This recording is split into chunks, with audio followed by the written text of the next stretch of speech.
So I'll go ahead and start it. And then what I'm going to do,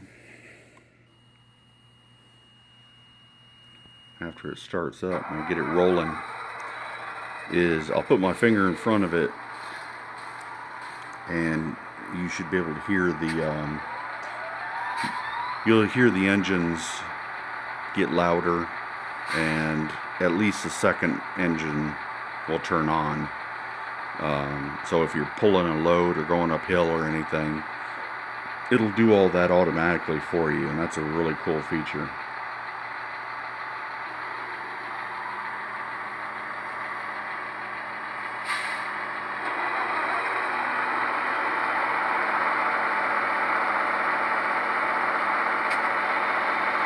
So you notice how the second engine turned on and it got louder.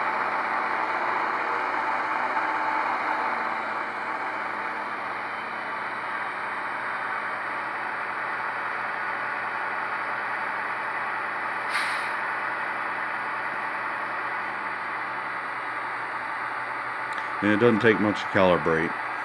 I've been doing it on all the engines, and I'm really impressed with the way that works. That's really cool. So anyway, that's my Genset 2 install, and I hope you enjoyed it.